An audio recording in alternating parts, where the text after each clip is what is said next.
Fáilte Blair will be on Lara Cork, and Ramona Father Sorry, on a beautiful long summer's evening. It's wonderful to see everybody in, so you're very, very welcome here this evening. And it is our pleasure, Cork City Libraries, and my name is Angela Hannon. I work in the area of cultural programming, and Declan is manning the bar and doing everything else. So there'll be refreshments after the lunch as well, so if you want to come back and have a chat. So it is our pleasure to host the launch of George Hardin's new collection of poetry, Footprints on the Moon. It's published by Revival Press, the poetry imprint of the Limerick Writers Centre. And we are joined today by Dominic Taylor from Revival Press and Alan Titley, who will be launching George's book this evening. So we're delighted to have you both here, Fáilte. So first of all, I would like to ask Dominic to come up and say a few words. Thanks a million, Angela, and good evening, everyone. It's a real pleasure to welcome you here to the launch of Footprints on the Moon, the new collection by George Hardin. At Revival Press, we always believed that poetry thrives when it's rooted in community. When writers, readers and neighbours gather in a room like this to celebrate the work that grows out of our shared places and experiences. Tonight is exactly that kind of moment. And I'm proud to say that Footprints on the Moon is the 218th title that we've published under our community publishing programme since 2008. Now, I don't want this to sound like a numbers game, but I think it's worthy of mentioning that's one new title published every month for the past 18 years, and all done without any serious funding. I must also say that when we publish something, it's not all about the work. It's about the person, right? And how publishing their work can contribute to their own well-being. We like to publish people, of course, who show dedication, commitment, consistency, and pays attention to the world around them and where they live. George's poems have long carried the marks of a writer who pays close attention to nature, to politics, to the shifting ground of modern life. In this new collection, he moves between reality, dreamscape, and memory with a clarity that feels both intimate and expansive. His love for the natural world is unmistakable, even as he grapples with the accelerating presence of technology and AI. It's a book that asks us to look again at the world and that we're shaping and the world we're losing. At Revival Press, we're proud to support writers like George, writers who bring curiosity, courage and craft to the page. As a small independent press, our mission has always been simple: to give space to voices that matter, to stories that might otherwise be overlooked, and to the kind of poetry that grows out of real places like Cork and Kinsale, where George and his wife Nuala make their home. We're especially honoured to have Alan Titley with us this evening to launch the book. His words about the collection capture its spirit beautifully. Poems of wonder, of questioning, of purpose beyond ourselves. So thank you all for being here, for supporting George, and supporting the work of Revival Press. Community is built by presence, and your presence here tonight means a great deal. So please join with me now in welcoming Alan Titley, who will officially launch Footprints on the Moon.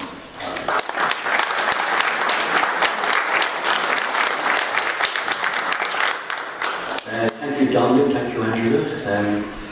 Delighted to be here, and thank you to all those friends and friends of poetry as well. I think there's always something exciting about opening a new book of poems, particularly a new book from a poet that you don't really know that much about.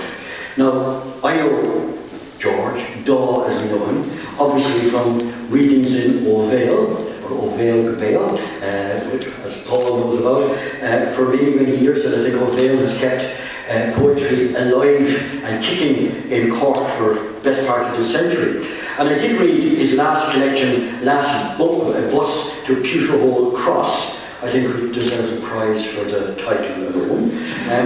But I don't know him obviously as a poet as well as I know the big ones like Heaney and Longley's and Carson's and others. So there's a special excitement when diving into a new collection because it is an adventure, an exploration of something new, a traveller into an unknown bourne. It's also a journey without maps, or as you might say today, a journey without sat-navs. Maps in the room. I say this because we like to put poets into categories. It's like kind of a lazy mind, a critic's obedience to stupidity of a kind. If we can plonk a label on a poet, we have his measure according to people.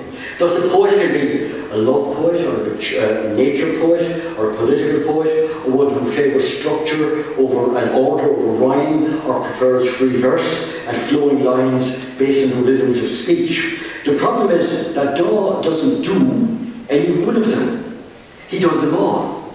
If I may borrow a cliche, somebody said cliches should be avoided like the plague.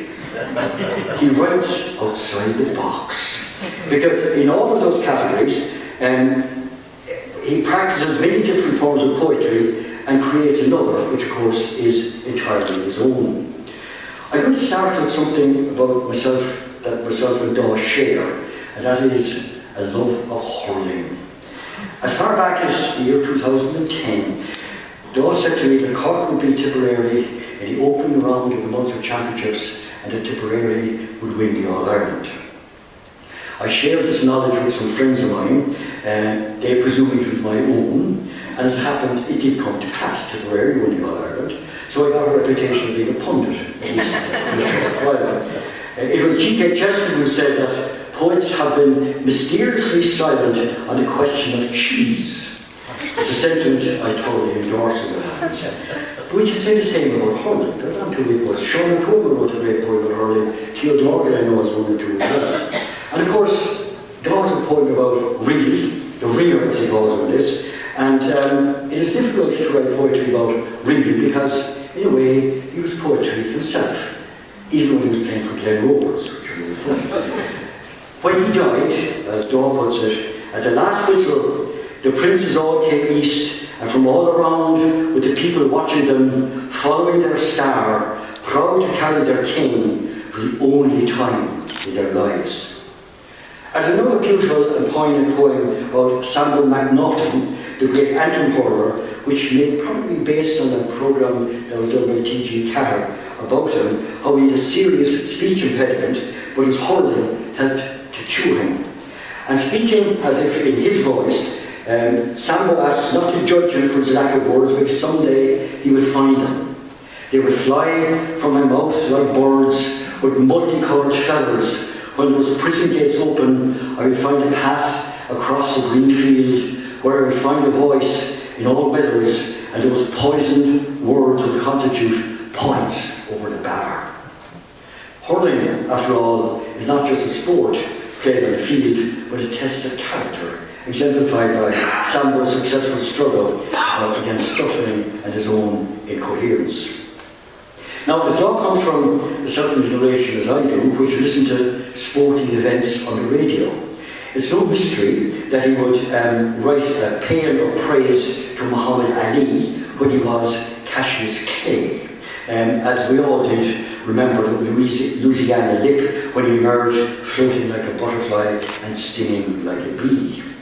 One of those great cultural moments is recalled in a poem called Scattered Clay, when we sat around the radio on the 18th of June 1963. I checked that on Wikipedia, sorry, I didn't know. When Henry Cooper, the great English champion, floored him at the end of the fourth round, only for Muhammad Ali or Cassius Clay to rise and to smash him and pulverise him in the next round after that.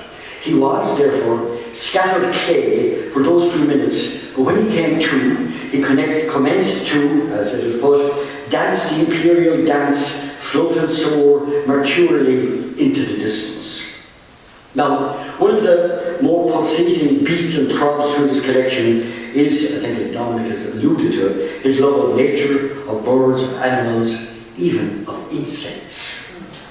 Now, I have to admit to being a bit of a loss in not being able to appreciate myself the difference between the magpie, the lark, the corncrake, the wren, the droiling, the thrush, and the chough, as I was never very good at recognising birds, and sometimes I had difficulty. It had a difference between a robin and an ostrich, even though The neck is a bit of a good giveaway like this. We do have odes to many birds. Many of us will have done Keats's Ode to a Nightingale and Shelley's Ode to a Skylark in school. And while Daw recognises his birds all right, it doesn't mean he loves all the songs they make. He asks the corncrake, "Why do you arrive here to this remote spot just to torture me with that squawk you've got?" And he's not too fond of the magpie either. A magpie. Tough bird, really tough, most clever, nest throat knocks, beautiful, guttural, horrible, egg sucker, hammer bill, never full, execrable, inedible, to fledglings irresistible, stone deaf and terrible, his Gatling gun song and mocks. Although he does love the thrush as a harbinger of spring and the freedom of the choughs celebrating the arrival of a new day. One of the signs of a really good poet is that he can always write out anything and is always ready to surprise. Robbie Burns wrote, as we know, in praise of the wee sleeked, cowling, timorous beastie, the field mouse which he turned up on his plough, and so on. But Robbie Burns never wrote a poem on a fruit fly who had fallen in to his glass of wine. Aha! Welcome, old friend, your hummingbird buzzing intoxicates me. Harbinger of heat, time to remove the socks. And then he watches him. As you succumb in your maiden swim, sadly I watch you breast-stroking, back-stroking, crawling to the impossible shore. Lying to the impossible shore. You almost feel sorry for the fruit fly. I never look at a fruit fly in the same way. Now, I often complain or moan that poets don't engage enough with politics, with current affairs, with the state of state of society or of the world. And I remember, it was Dermot Bolger, a poet that I knew, at the time he published his first book, which was called Fingers and Lilies, and he thought that a poet had to write about daffodils and tulips and daisies, and not about dual carriageways and housing. Of course, it's better for the poet not to barge in and turn his poetry into rhetoric and into propaganda. I recently read a Palestinian poet who simply spoke about the empty chairs around the table in his house after a bombing raid. He never mentioned rubble or aeroplanes or noise or the names of the dead. And of course it was far more powerful as a result of that silence. Daw marries this love of nature or the wild with the greed of developers in a very subtle poem called Wilting. And here's a picture of a four-wheeled tank, which could be a bulldozer or likely some gas-guzzling monster car, arriving at the gate of a 5-acre field. He looks at it with a diminishing eye. This is the developer guy. And that is something a journalist would never write. Somebody with a diminishing eye, I think. And then there's a little observant barb in the middle of it. He talks about this guy. His father was, after all, a cattle dealer. You can make him wise for that. Tipping his shades onto his nose, he pulled away towards the galloping, rapacious city world. Oblivious to the field he left behind, wilting. It's as if the field itself knows what is going to happen to it. It's going to be gobbled up. It is already wilting. Now, it's not just that nature is being gobbled up and destroyed, so is the very language of nature itself. In a wonderful poem entitled Lost Words in Oxford, he tells in a note at the end of the book that the Oxford Junior Dictionary removed approximately mostly nature-related words in 2007 and 2012, replacing them with technology and modern-like terms. He gives a list of some of them, quite scary actually, and weaves some of them into his poem. The cat can go and weep with the willow, kids can conquer new lingo as it comes. Why blame the buttercup for feeling yellow, or a cowslip and a bluebell who have lost their homes? We will let the acorn fade away and die, weed out the oak as soon as the spring appears. The ivy and the ashes time is nigh, if a whole again is lost, who cares? Which beech will bark before falling this autumn, and hazel hang its head for guillotine? The adder beneath the fern will hide its venom, and the kingfisher on the stream remains unseen. And that's only a small bit of a longer poem. It's not surprising, therefore, that he cares deeply about the world and all that's in it, what's above it, inside it, and what's likely to happen to it. The book is divided into 4 sections: earth, air, fire and water, and 4 classical elements attributed to the ancient philosophers, and each gives a unity. There's a unity to each section, and they're kind of very subtly put together, and when you're reading it, you'll see why he did what he did. And not surprisingly, therefore, the section Earth deals in part with the future of the planet. There's a poem called A Letter to the President from Greta. The President, I presume, being Trump, not Catherine Connolly, and Greta being Greta Thunberg. Another poem on how the dark peoples have lost their forests and the rolling plains, the class monuments, and a glance of the dollar bill's eyes. Another on the destruction of the oceans and the seas. There's a passionate, impassioned plea to be, well, passionate.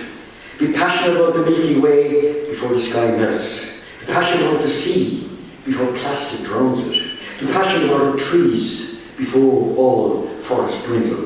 And of course, much more than that. And there are many poems about the moon, as in the title poem of the book. And of course, poets are always fascinated by the moon since time began.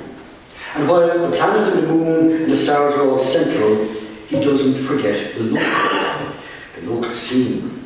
Now, many of us in school, of a certain age, will remember that the standard essay in primary school was about picking blackberries, usually after summer holidays. Even if you were a city boy like myself, who only played in the street and loved the feel of concrete firmly beneath your feet, as I did, it is expected that you would have been out there picking blackberries at some stage. You never got an essay on slocking apples, for example, which was interesting. It was always a pucka snare dua. And of course, we're all aware of Heaney's early poem, Blackberry Picking, with its glossy purple clots, big dark blobs burning like a plate of eyes, which eventually went bad with a rat-grey fungus fur.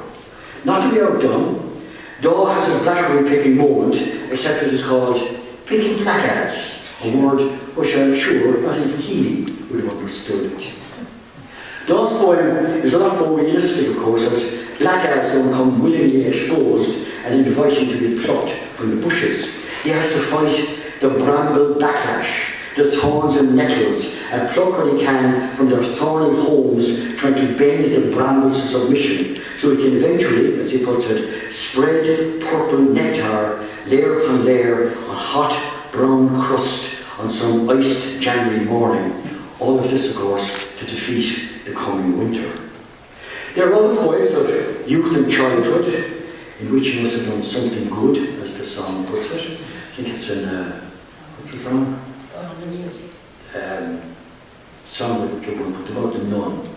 Sound of Music. The Sound of Music. The only, I said it's the only film where you want the Nazis to win. I'm not sure about the poem called Press Button B, which is a poem about public phone boxes, which are now largely forgotten.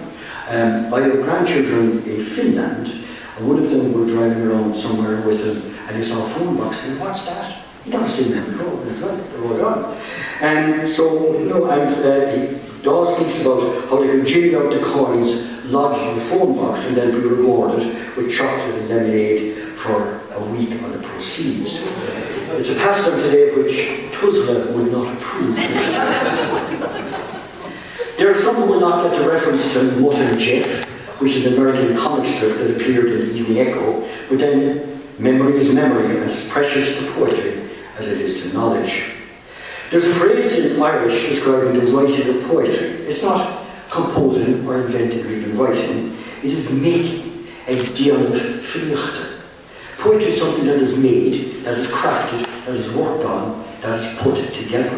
Of course, there is, of course, inspiration and vision and insight, but lots of people have that. The difference is the poet makes something out of it. So the craftsmanship is patent in all of Dawes' work. As I said, yes, there are free verses which flow from an image and lines which follow an idea. Most of them are arrested thoughts or images that have to be shaped again and made into a poem. That is why, as I said, we have sonnets and ballads and rhetorics. And I know in his previous book he mastered the villanelle, which is one of the most difficult modern forms that we know. For those who don't know the villanelle, it's a poem of 19 lines, which 5 3-line verses are followed by a quatrain, but through which a refrain must run and only 2 rhymes are allowed in the whole poem. It's not easy any more than a sonnet or a ballad. Now for the lazy poet, and there are lazy poets, rhyme can be a trap and lead into jingle jangle, and it doesn't necessarily make poetry, as we know from Jack and Jill went up the hill. I think it was Dr. Johnson, the savant, that's what he was, showed the banality of rhyme in his own, when he said he invented a quatrain, I put my hat upon my head and walked into the Strand, and there I met another man whose hat was in his hand. That's exactly great poetry.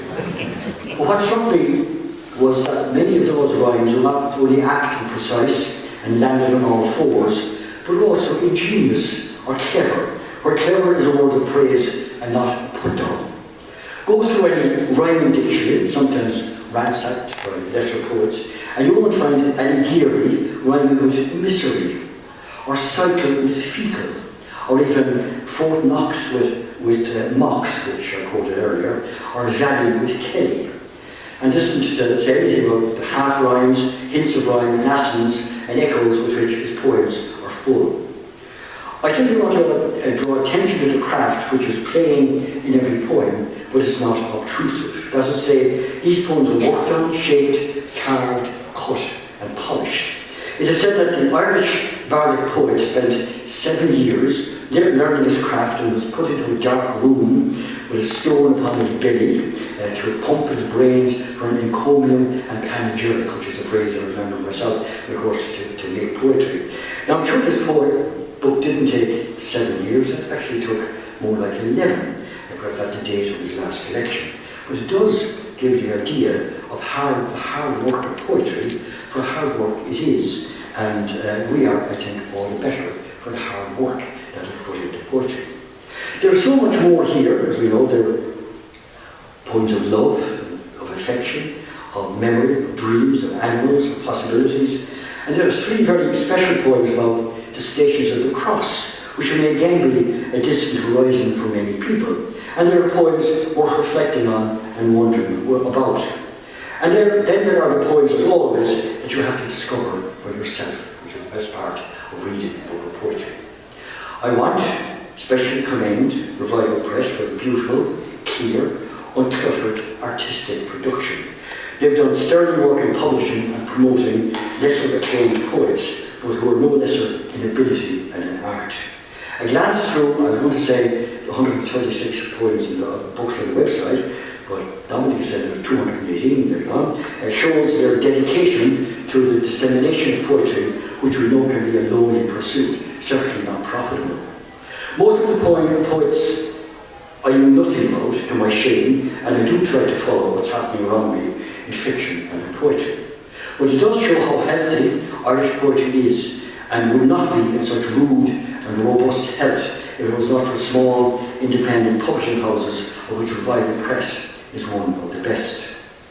Now, given Limerick's great dominance in hurling for some years, the sticks in my craw, very nice about them. But hey, the county and the city which has given us Desmond O'Grady, John Leakey, Chris O'Flynn, and Teresa McCrath, and of course Brian Merriman, who died in Clare Street in Limerick City, deserves our gratitude and acknowledgement. The book is entitled Footprints on the Moon. I hope it will leave footprints on the earth, in Limerick, and of course especially here in Cork.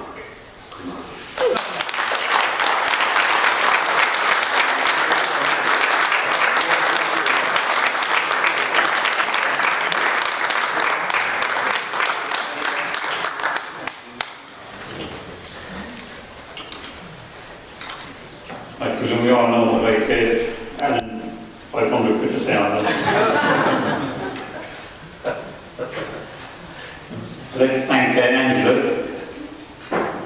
for setting the whole thing up.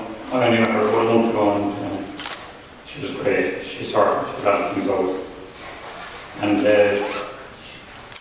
Dominic Taylor. I'm sure Alan just said all of what in there that needed to be said. And there's a small printing press in Limerick, and we're like to be able to battle against the dominance of Dublin in this kind of thing. So, thanks, Dominic.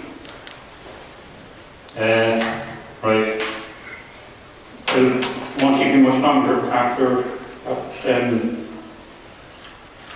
Alan said. I'll read 6 poems. It's going to take 2 minutes. And if there's anybody who wants to hang around afterwards, we might go to a Long Valley for a sausage or something. Thank you, Pat Murphy, maybe. He mentioned the letter to the President from Greta. It's a villanelle, and Alan already described what a villanelle is. This poem is about the time that Orange had insulted Greta Thunberg at the summit for the climate summit. And this is what I would imagine that she just said to me, that the Orange way the air. A letter to the President from Greta. Why are you deaf? Why is it I can hear? Remove the earmuffs, a simple act. Do not pretend to listen, do not dare. It's the economy, stupid, don't you care? That's his only line. I must be brief, there is no tact.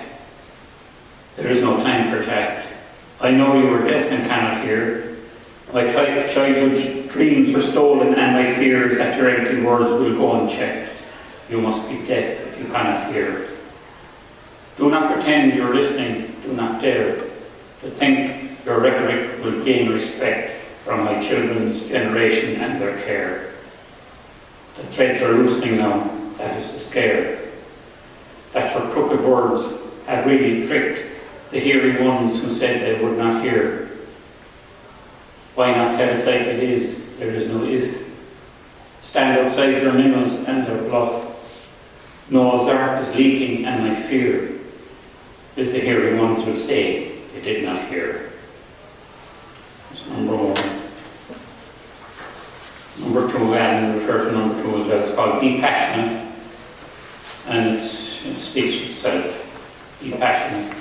Be passionate about the Milky Way before it melts. Be passionate about the sea before plastic drowns it. Be passionate about our trees before all forests dwindle. Be passionate about our rivers before they sink. Be passionate about the Gulf Stream before it drifts. Be passionate about our city before gas burns it. Be passionate about AI before it gets passionate. Next one is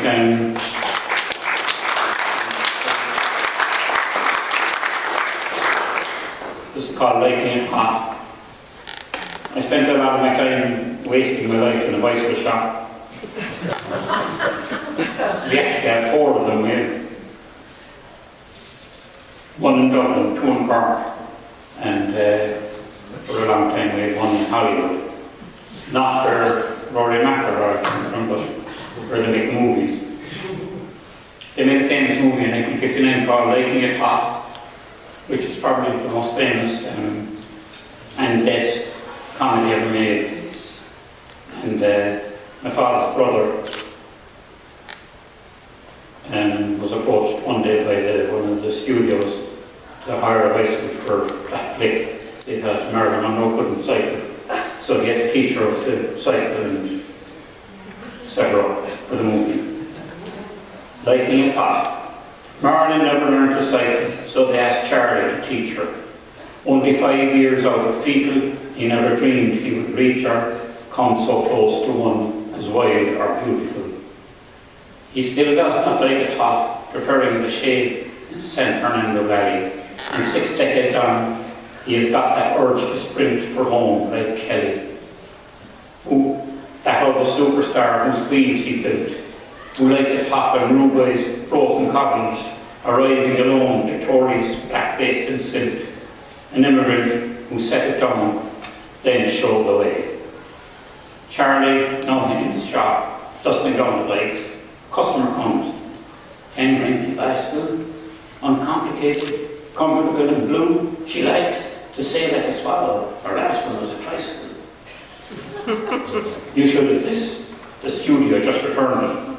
They needed it for Munro flat flick. That would do really fine. And he was off. Wondering was he sold a lemon, was it guff, or did something else just click? 10 days later the bike is back, and a satisfied man going round in a muddle. Charlie, dusting down again, looks closer and notices a different style.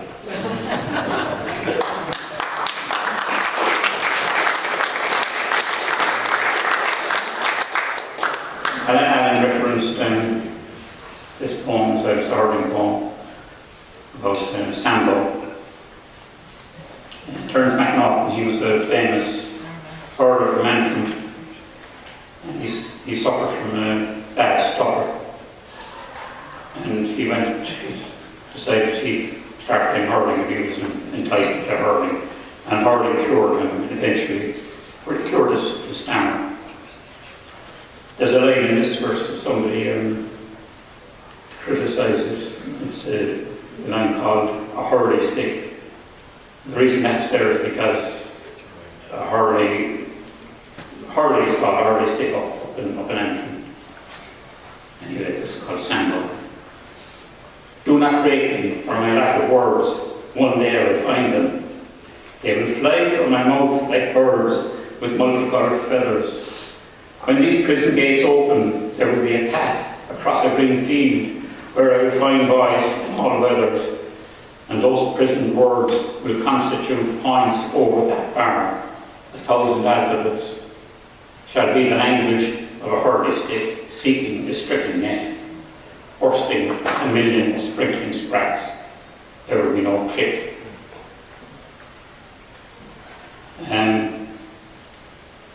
When we were young fellas, we used to collect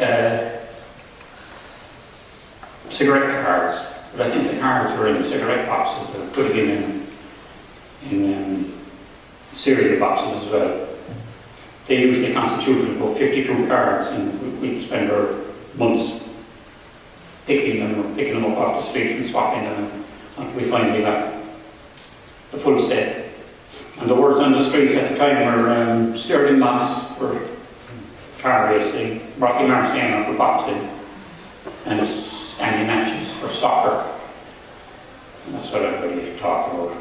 But the only thing we were interested in was the fellow called Christy Reed. He was alright.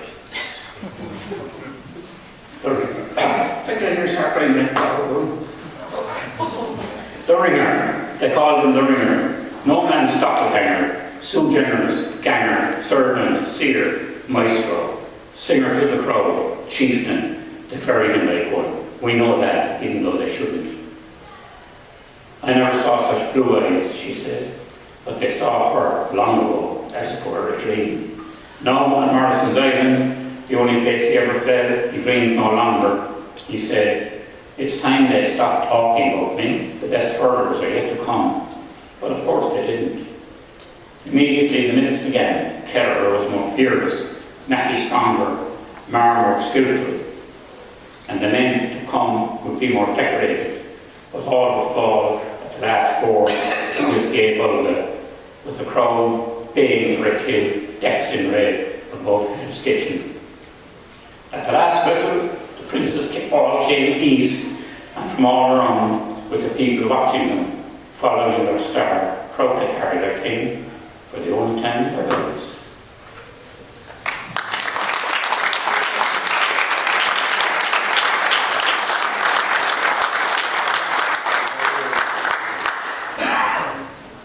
The last one is an April poem. It's called Vixen. Some time ago I found a vixen stuck in a snare around her midriff, and she was heavily pregnant. It was the depths of winter. Vixen. She met death, expecting life, at the echo tones where the noose was set, fast to a blackthorn bowl. There she lay, stiff as ice, the wire strung tight round her midriff, with her pups, who were already nudging for birth, now stiff as planks. She fangless, and the bold air of bark, I snipped the snare. Later, with my pickaxe, digging much deeper than failed fangs, I rolled her into the frozen earth. Above, the ice was softening, buds appearing on the branches, spring slowly birthing on the banks. Thanks very much.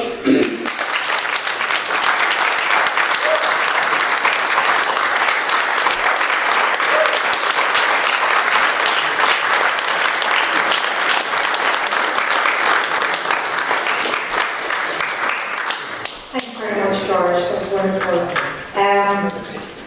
So, Gormia Magwith, thanks to Dominic Taylor from Revival Press and for all your work. It's a pleasure to work with you on behalf of Cork City Libraries and all the work you do in the literary community.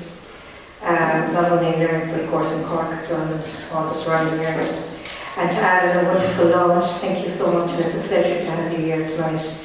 And I guess what's left to say is a hearty congratulations to George for his publication, Footprints on the Moon. And Alan mentioned about Footprints on the Earth, and we will have your collection here in Cork City Libraries. We'll have it in our local studies, and we'll have it in our circulation as well, so it will be circulating all over the country, hopefully.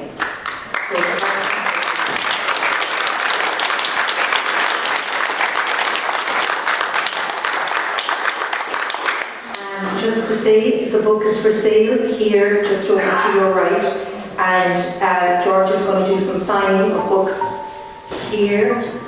I think we might get a higher table for you, and refreshments are still at the back. And he has mentioned already, but just again, George and his family would like to invite you to continue the celebration down after this. Thank you very much.